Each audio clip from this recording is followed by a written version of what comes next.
El Señor, cuando veía las multitudes, se compadecía, tenía misericordia de las multitudes porque todos andaban extenuados y extraviados como ovejas sin pastor. Del Santo Evangelio según San Mateo.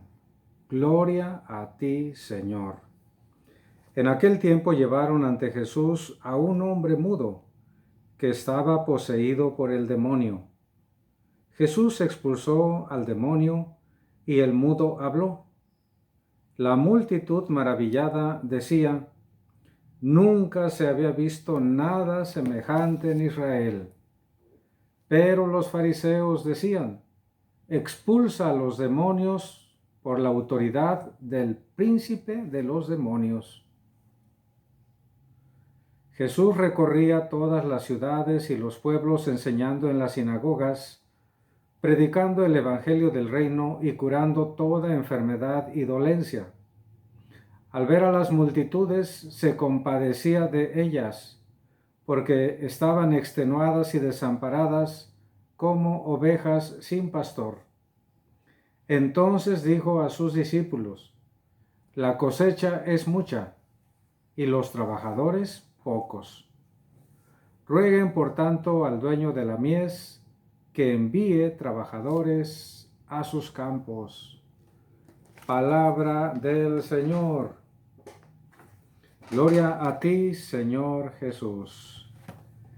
En aquel tiempo le llevaron a nuestro Señor Jesucristo a un poseído por el demonio y estaba mudo este hombre.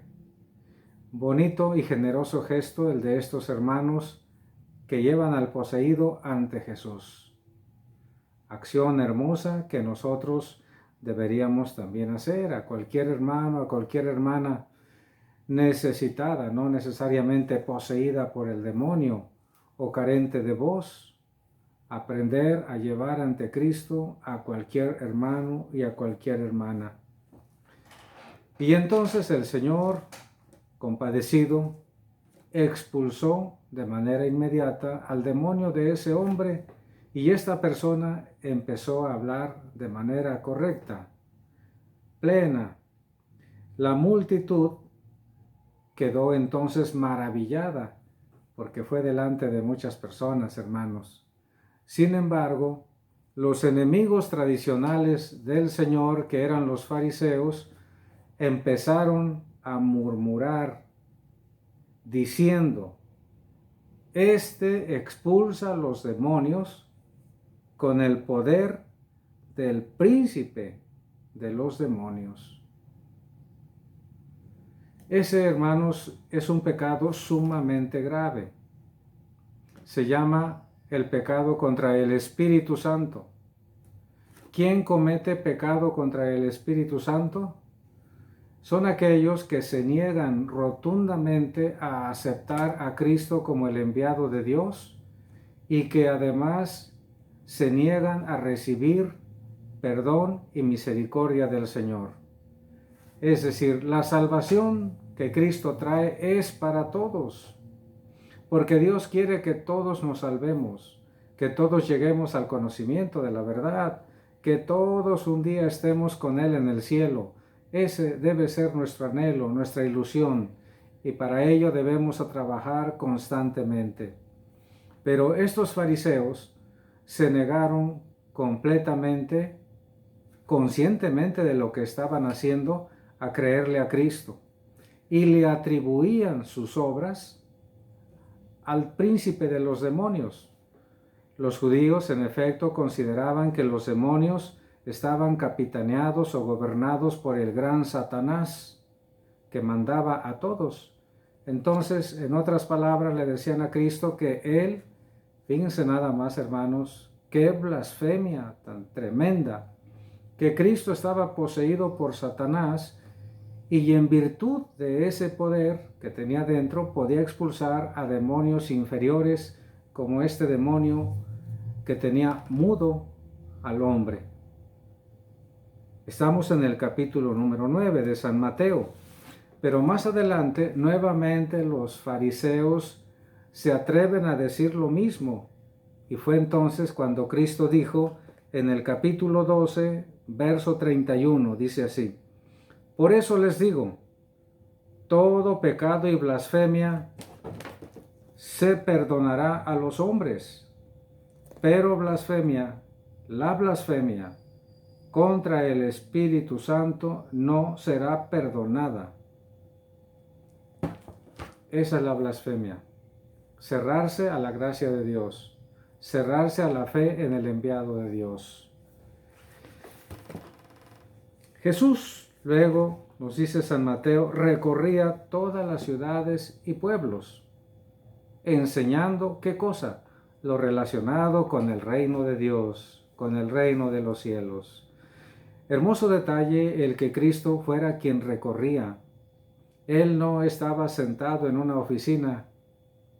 Él no estaba esperando que las ovejas, que las personas fueran a buscarlo.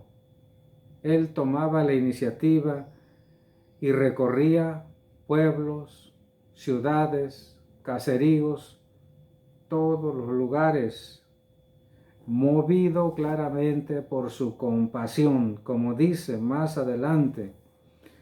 Cuando miraba a las multitudes, sentía compasión, sentía misericordia por todos, porque andaban perdidos, extenuados, desamparados, como ovejas sin pastor, a la deriva en la vida, sin saber para dónde ir, sin saber qué creer, sin saber cómo actuar. Como puede haber, hermanos, muchas personas a nuestro alrededor que podrán tener tal vez un buen trabajo, buena salud, pero de las cosas espirituales y de las cosas de la trascendencia no saben. Viven algunos simplemente por vivir, pero no viven con un objetivo claro, definido y abierto a la trascendencia. Nosotros, hermanos, debemos fijarnos en los sentimientos de Cristo, que manifiesta el sentimiento más profundo de su corazón, compasión, misericordia por todos ellos que andaban por la vida como ovejas sin pastor. Y entonces se ponía a enseñarles muchas cosas, hacía milagros, que los milagros, hermanos, desde luego corroboraban, eran como el sello que le daba fuerza y plenitud a su doctrina santa. Y le dice entonces a los discípulos: la cosecha es mucha y los trabajadores pocos. Rueguen por tanto al dueño de la mies que envíe trabajadores a sus campos. Y la realidad, hermanos, sigue siendo la misma. Cristo se sigue compadeciendo por todos aquellos que en la vida andan extraviados, perdidos, desilusionados, como ovejas sin pastor.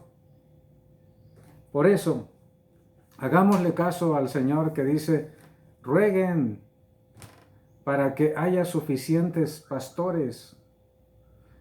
Ahora nosotros decimos: hay que convertirnos en promotores de las vocaciones consagradas, todos, sacerdotes o no sacerdotes, laicos, sacerdotes, diáconos, obispos, religiosos y religiosas, todos debemos tomar en serio, hermanos, con determinación esta bonita exhortación de Cristo. Rueguen que haya más consagrados. Por eso, muy queridos amigos, estimados hermanos, los invito a convertirse en promotores vocacionales. Si el que escucha estas palabras es un joven, varón o una muchacha, bueno, pues desde luego que les invito a que piensen en la posibilidad de ser sacerdotes o de abrazar la vida religiosa, las muchachas, las mujeres, pero todos, jóvenes o no jóvenes, hombres y mujeres, tenemos que promover las vocaciones. Y este tiempo, hermanos, es un tiempo favorable. Cuando ustedes noten que algún familiar, que un amigo, un hijo más ahí cerquita, un primo, quien sea, manifiesta cierto interés por la vida consagrada, lo que tienen que hacer es acudir con su párroco, acudir con el sacerdote que conozcan, ir con las religiosas que conozcan. Hablen, manifiesten el deseo de ese hermanito o de esa hermanita y claro que serán canalizados al lugar que corresponde para que inicien su formación y se dediquen en el futuro a la enseñanza de las cosas del reino, porque Cristo quiere que todo mundo se salve, que todos conozcamos su enseñanza, el Evangelio del reino de Dios.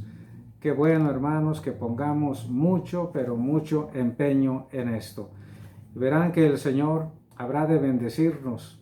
Si cumplimos, no quedará en el olvido en la mente y en el corazón del Señor. Que el Señor nos convierta en verdaderos propagadores de las vocaciones consagradas. La bendición de Dios Todopoderoso, Padre, Hijo y Espíritu Santo, descienda sobre todos y les acompañe siempre. Sean felices, hermanos, y cuídense mucho, por favor.